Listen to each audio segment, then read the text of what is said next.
फिर से एक बार क्लास 10 के एनसीईआरटी गणित के सॉल्यूशन में आपका स्वागत है। इस चैनल में आप नया है तो आगे भी इस तरह के वीडियोस को देखने के लिए चैनल को सब्सक्राइब करके बेल आइकन को जरूर दबा लें।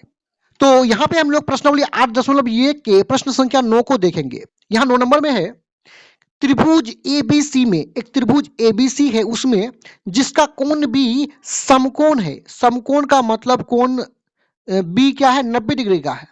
यदि tan a बराबर 1/√3 तो निम्नलिखित के मान ज्ञात कीजिए। मतलब नीचे जो 9 नंबर का प्रश्न संख्या 1 और 2 है, इन दोनों के मान को ज्ञात करना है। देखिए हमें क्या दिया हुआ है कि एक त्रिभुज एबीसी में जिसका कोण भी समकोण मतलब 90 डिग्री का है, तो हम इस प्रकार का एक समकोण त्रिभुज को बना लेंगे। और इस समकोण त्रिभुज में यहाँ जो एल टाइप का कोण होता है, इसी को समकोण यानी 90 डिग्री का कोण बोलेंगे। और समकोण क्या होना चाहिए, बी, तो इसका नाम रख देंगे बी। अब त्रिभुज ए बी सी है, तो ए और सी हम इन दोनों कोणों में से किसी को भी मान सकते हैं। चलिए ए यहां मान लेते हैं, ए बी, और इसको क्या मान लेते हैं, सी मान लेते हैं। आप चाहे तो ए यहां पर, सी यहां पे मान सकते हैं, उसमें कोई दिक्कत नहीं। उसके बाद हमें दिया हुआ कि यदि tan a बराबर 1/√3, तो चलिए इसको उतार लेते हैं। यहाँ पे हल लिखेंगे। हमें दिया हुआ कि ए बी सी में कोण भी समकोण है, तो लिख लेंगे त्रिभुज ए बी सी में कोण बी जो है वो क्या है, समकोण है, 90 डिग्री है। और tan का मान कितना, 1/√3, तो लिख लेंगे tan a बराबर 1/√3। देखिए यहाँ पे tan का सूत्र होता है P/B, यानी लंब बट्टा आधार। अब यहाँ पे हो जाएगा, इसलिए ऊपर में 1 है और यहाँ ऊपर में P है, तो P बराबर हो जाएगा 1, नीचे √3 और नीचे B है, तो B बराबर हो जाएगा √3। अब इस P और B को हम लोग इस समकोण त्रिभुज में दर्शा लेंगे। देखिए समकोण त्रिभुज में ये जो 90 डिग्री का कोण है, इसके ठीक सामने वाले भुजा को हम लोग H यानी कर्ण बोलेंगे। देखिए कर्ण हमेशा फिक्स होता है, ये बदलता नहीं है। अब हमें इस P और B को देखने के लिए, यहाँ दर्शाने के लिए हमें एक निश्चित कोण को देखना पड़ेगा। तो यहाँ tan के साथ कोण क्या है, A है, तो हम कोण A से P और B को देखेंगे। कोण A यहाँ पर है, तो इस कोण A के सामने वाले भुजा को हम लोग P बोलेंगे, और P का मान कितना है, 1। और ये जो भुजा यहाँ पे बचा है, ये तो H है ना, यहाँ पे जो भुजा बचा इसको B बोलेंगे, और B का मान कितना है, √3। देखिए B यानी आधार जो है, हमेशा जो कोण दिया हुआ होता है ना, यहाँ पे A कोण दिया हुआ है ना, इस कोण से संलग्न होगा, सटा हुआ होगा। अब देखिए यहाँ जो इन दोनों मानों को निकालने के लिए इस त्रिभुज का तीनों भुजा का मान हमें पता होना चाहिए। तो आइए पाइथागोरस प्रमेय से H का मान को निकाल लेते हैं। तो यहाँ सिंपल सा लिख लेंगे पाइथागोरस प्रमेय से, और पाइथागोरस प्रमेय होता है h² बराबर p² प्लस b²। चित्र को देखिए, यहाँ पे चित्र में AC क्या है, h है, तो हम लिख सकते हैं AC पर स्क्वायर बराबर, और P का मान देख लीजिए, P है 1 पर स्क्वायर कर देंगे, प्लस B का मान √3 है,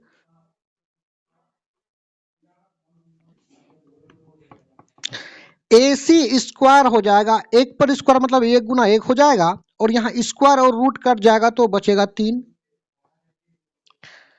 AC² यहाँ पे जोड़ेंगे तो हो जाएगा 4। AC बराबर, इधर से स्क्वायर हटेगा तो दूसरे तरफ 4 पर वर्गमूल हो जाएगा, और AC बराबर 4 का वर्गमूल 2 होता है। यानी यहाँ पे ये जो H का मान है, यानी ये जो AC है, इसका मान हमें प्राप्त हुआ है कितना, 2। अब आइए इस प्रश्न का जो 1 नंबर वाला मान है उसको निकाल लेते हैं। सिंपल सा 1 नंबर वाला जो प्रश्न है, पहले उसको यहाँ पे उतार लेते हैं। 1 नंबर को उतार लिए। अब साइन का सूत्र होता है P/H, गुना करेंगे, कोस का होता है B/H, प्लस करेंगे कोस का, फिर होता है क्या, B/H, इंटू साइन का होता है P/H। अब मानों को यहाँ देख करके रख लेंगे। देखिए यहाँ पे बराबर करेंगे, ये P बाई एच सूत्र है साइन ए का, यानी एंगल यहाँ पे ए है तो ए से हम इस P को देखेंगे तो कोण ए से सामने वाला भुजा ये P एक हो जाएगा और 90 डिग्री के सामने ये H है तो P1 H2 गुना करेंगे B by H cos C का है यानी एंगल C है तो इस B को हम लोग एंगल C से देखेंगे तो ये एंगल कोण C के सामने वाले को P यानी लंब बोलते हैं और ये जो भुजा है इसको हम लोग B यानी आधार बोलेंगे तो आधार 1 हो गया और H कितना है 90 डिग्री के सामने 2, आधार 1 और कर्ण कितना है H2 है, बीच में प्लस करेंगे। ये कोस A बराबर B बाई एच है तो इस B को हम लोग एंगल A से देखेंगे तो एंगल A के सामने ये तो P हो गया लंब और ये जो संलग्न भुजा है इसी को B बोलेंगे और H2 है यानी B बराबर यहाँ पे हो जाएगा √3 और H कितना है 2, गुना करेंगे यहाँ P बाई एच यानी साइन C का ये सूत्र है तो साइन के साथ एंगल C है तो C से हम इस P को देखेंगे तो देखिए ये एंगल C जो है इस C के सामने वाले को हम लोग P बोलेंगे तो P है √3 और H तो 2 है, H बदलता नहीं है। अब यहाँ पे देखिए 1 गुना 1 1 हो जाएगा, 2 दूना 4 प्लस करेंगे √3 गुना √3 3 हो जाएगा, नीचे 2 गुना 2 4 हो जाएगा।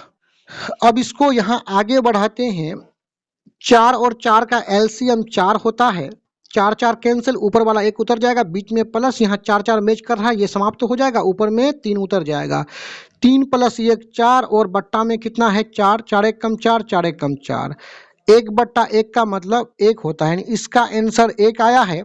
अब दूसरे नंबर वाला जो सवाल है उसको बनाते हैं, तो यहाँ उतार लेते हैं दूसरे वाले प्रश्न को। तो दूसरे नंबर वाले प्रश्न को यहाँ उतार लिए।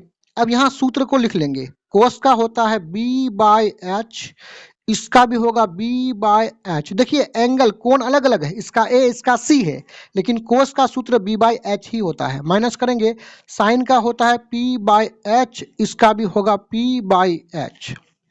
अब यहाँ आप ध्यान से देखिए, ये जो B बाई एच है ये कोस A का सूत्र है, यानी यहाँ कोण क्या है A है, तो कोण A से हम इस B को देखेंगे, H तो फिक्स होता है, तो देखिए कोण A के सामने वाला भुजा ये P यानी लंब होता है, लेकिन B कौन सा भुजा, ये भुजा होगा, कोण A के लिए B ये भुजा, तो B का मान √3 और 90 डिग्री के सामने H2 है, B का मान √3 और H का मान कितना है 2 है, गुना करेंगे, ये B बाई एच को C का है यानी एंगल C है, तो कोण C के सामने वाला ये P यानी लंब हो गया और ये भुजा, ये जो भुजा है ये B होगा, यानी कोण C के लिए B 1 और H 2। माइनस करेंगे, उसी प्रकार देखिए यहाँ पे साइन A का सूत्र P बाई एच, यानी ये जो P है ये कोण A से देखेंगे, तो कोण A यहाँ पर है, इसके सामने ये P हो जाएगा 1 और H कितना है 2, गुना करेंगे, ये P by H sign C का है यानी कोण C है, तो C से हम P को देखेंगे, तो कोण C से सामने वाला भुजा ये P होगा, यानी P कितना हो गया √3 और H का मान कितना है 2 है, और √3 गुना 1 √3 हो जाएगा, 2 दूना 4, माइनस करेंगे 1 गुना √3 और नीचे में 2 दूना 4। देखिए ये दोनों सेम है तो ये घट करके कितना आ जाएगा 0 आ जाएगा, यानी यहाँ पे आंसर इसका कितना आ गया है 0। इस तरह के और भी वीडियोस को देखने के लिए आप हमारे चैनल के प्लेलिस्ट में जाकर के देख सकते हैं। धन्यवाद।